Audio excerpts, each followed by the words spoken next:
5ই জুলাই জহুরুল হলে পাওয়া গেল ভাতের প্লেটে ব্লেড। ভাবেন তো, অসাবধানতাবশত কোনো শিক্ষার্থী যদি এটা গিলা ফেলতো, জীবন আর মৃত্যুর দূরত্ব তখন হইয়া দাঁড়াইতো কয়েক মিলিমিটার মাত্র। শুধু ব্লেড না, তালিকার বৈচিত্র্য দেখলে আপনি শিউরে উঠবেন। তেলাপোকা, কেঁচো, জোক, এমনকি 10 টাকার নোট পর্যন্ত পাওয়া গেছে খাওয়ায়।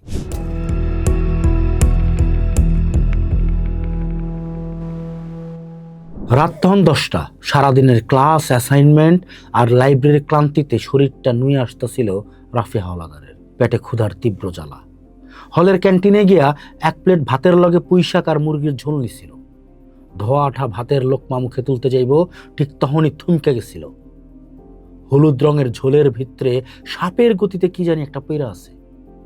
ভালো কইরা লক্ষ্য করতেই শির দ্বারা দিয়ে একটা স্রোত বইয়া গেল রাফি হাওলাদারের। তরকারিতে ভাসতাছে একটা মোটা তাজা কেঁচো। ক্ষুধা মুহূর্তে বিতৃষ্ণায় রূপ নিল।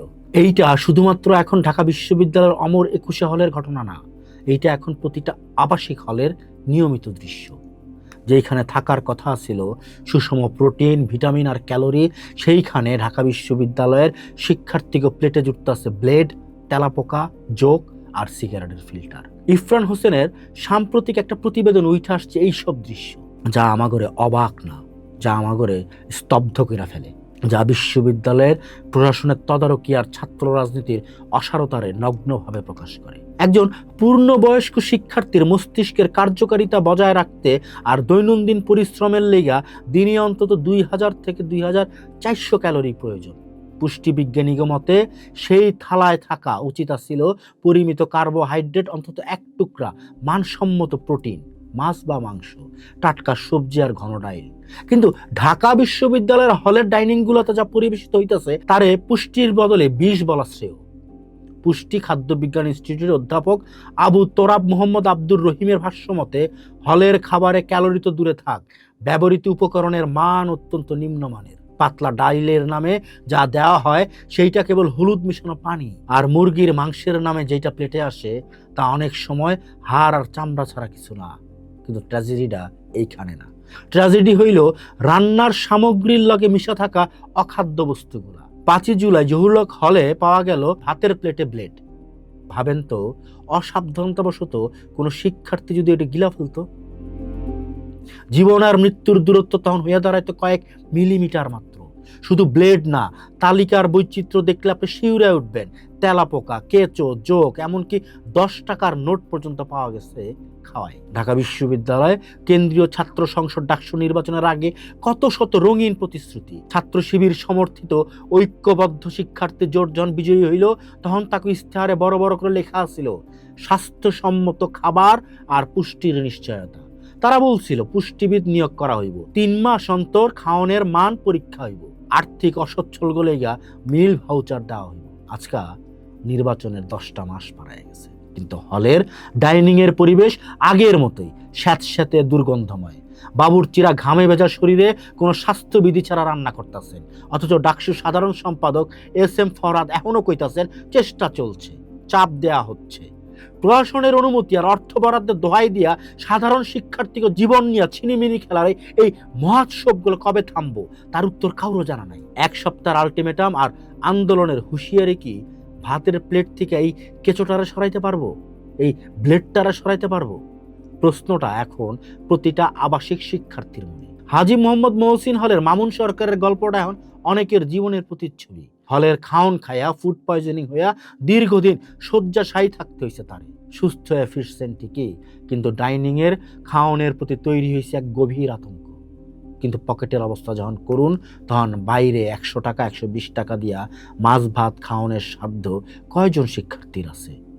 বাধ্য হইয়াই আবার সেই অস্বাস্থ্যকর ডাইনিংয়েই ফিরতে হয়েছে তাগো।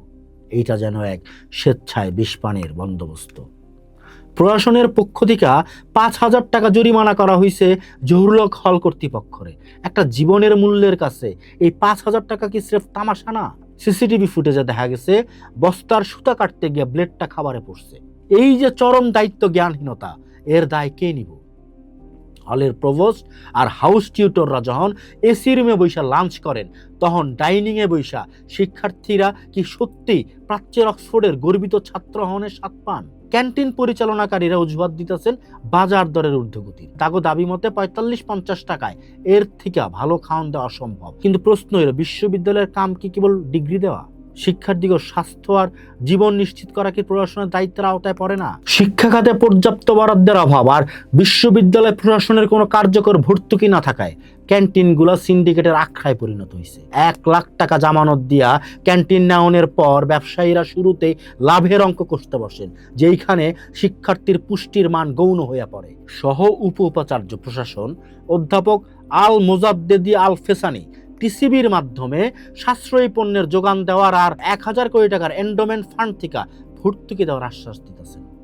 এই আশ্বাস যদি খালি ফাইলের পাতায় বন্দী থাকে, তাইলে অদূর ভবিষ্যতে ঢাকা বিশ্ববিদ্যালয়ের শিক্ষার্থীরা মেধাবী গবেষক হওয়ার বদলে দীর্ঘমেয়াদী অপুষ্টজনিত রোগী হইয়া বাইর হইব। ঢাকা বিশ্ববিদ্যালয়ের হলের প্লেটে আজ কেবল অখাদ্য না, শিক্ষার্থীকে মর্যাদা আর জীবনের নিরাপত্তাটাও বিপন্ন। ব্লেড, কেঁচো, তেলাপোকা খালি ময়লার অংশ না, এইগুলা আমাকে ঘুণে ধরা সিস্টেমের প্রতীক। নির্বাচিত ছাত্রনেতারা যখন আন্দোলনের হুমকি দেন আর প্রশাসন যখন তদন্ত কমিটি গঠন কইরা কালক্ষেপণ করেন, তখন সাধারণ শিক্ষার্থীর প্লেটে সেই একই পচা ডাল আর পোকা ভর্তি সবজিই জোটে। হলের খাওনে থাকার কথা ছিল দেশ গড়ার কারিগর্গ জীবনী শক্তি, কিন্তু সেইখানে মিশা আছে মরণ ফাঁদ। এই পরিস্থিতি থেকে উত্তরণের লাইগা কেবল জরিমানা আর লোক দেখানো পরিদর্শন যথেষ্ট না, প্রয়োজন রান্নার আধুনিকায়ন, পর্যাপ্ত ভর্তুকি আর ডাইনিং ব্যবস্থাপনায় সরাসরি শিক্ষার্থীকে অংশগ্রহণ। নাইলে ঢাকা বিশ্ববিদ্যালয়ের হলের ডাইনিংগুলা ইতিহাস হয়ে থাকবো মেধা তৈরির কারখানা না, বরং মেধারে পঙ্গু কইরা দেওয়া এক একটা গ্যাস চেম্বার হিসেবে।